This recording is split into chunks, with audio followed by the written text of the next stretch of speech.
Hello, Seiiti Arata. If you are a perfectionist, let me ask you the following questions.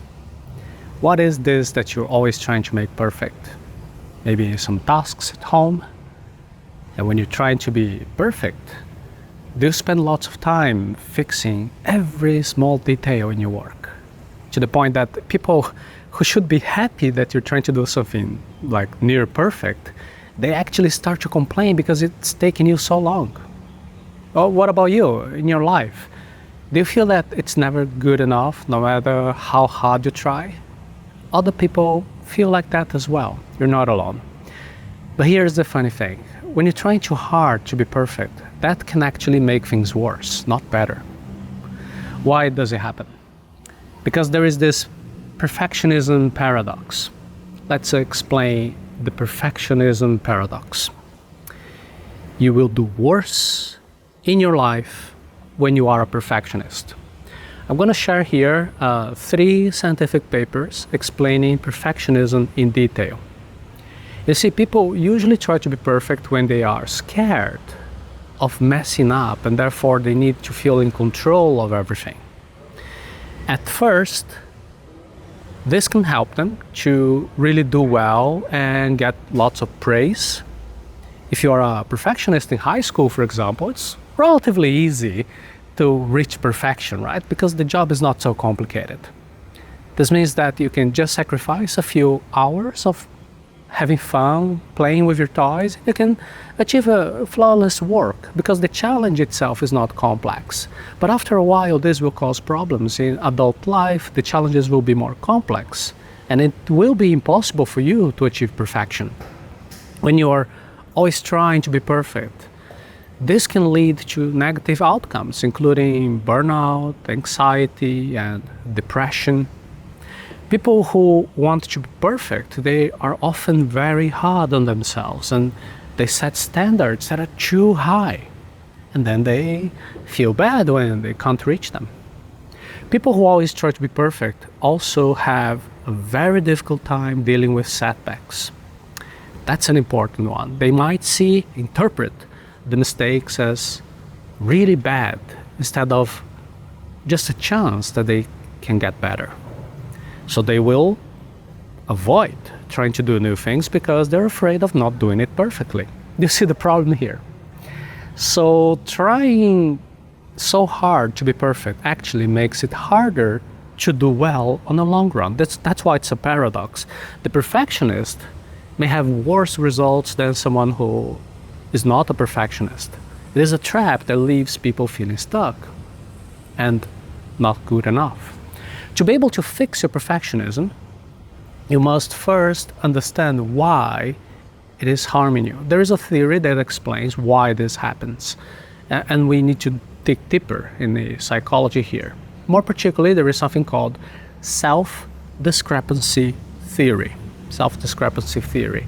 And this theory says that we have 3 different ways of how we see ourselves: who we really are, who we want to be, and who we believe we should be based on external expectations. Okay, and how's this related to perfectionism? Can you guess? Would you feel good about yourself if you are the type of a person who you think that's the one you should be? Probably yes. But what if you're a perfectionist? The perfectionist is the type of a person who sees a very big difference between who they are and who they believe they should be. They feel like they're falling short on their ideal self. And this makes them feel bad about themselves, with a lot of anxiety, shame, and self-criticism. So what is the solution from the perspective of the perfectionist? They will try even harder to achieve that perfectionist ideal, to close that gap to that unrealistic goal. But here's the problem. The perfect does not exist, so they'll always fall short. And what is the problem here?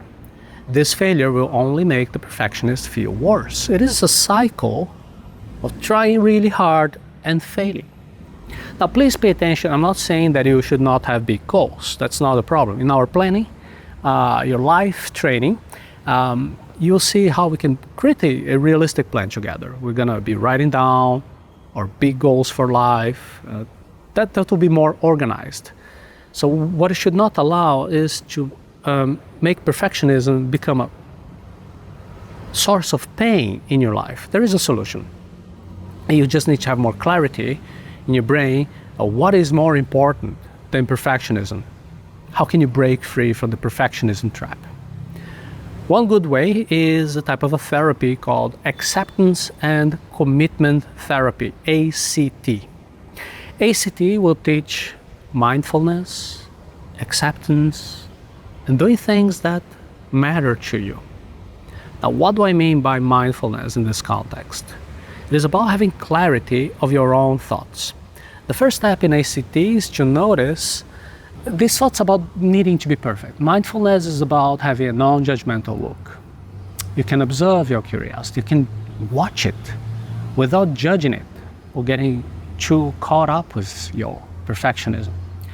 When you think something like, oh, this has to be perfect, otherwise it's going to be a failure, just relax and smile. Don't allow your perfectionism to be too serious. In our Arata Academy trainees, we're going to be using this technique called the cameraman perspective in your life. Imagine that you're creating a documentary. You have a video camera. You're filming. You're observing.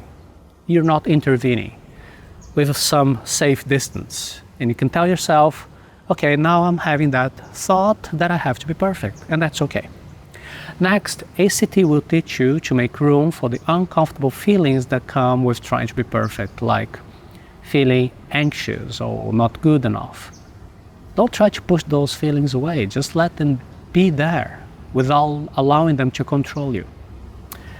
It is also important to figure out what really matters to you. What are your core values? This is something that we teach in our training, Planning Your Life. You can see it in details in the link arata.sc/planning your life. Let me explain why this is important. You need to have clarity about other things that are even more important than achieving perfection, doing things perfectly. Maybe it's learning new things or helping other people. And once you do what really matters to you, then you can start doing things that are more aligned with your values, even though sometimes perfectionism can get in your way. ACT will teach that your value does not come from being perfect. You can look elsewhere and you will find it. This is how you can take committed action in ACT. It means showing up and doing things that matter, even when it is hard or scary. It's about doing your best, not being perfect. And finally, ACT reminds us that our self-worth is not based on being perfect. You're more than your achievements or your mistakes. And knowing this will really help you make yourself more free.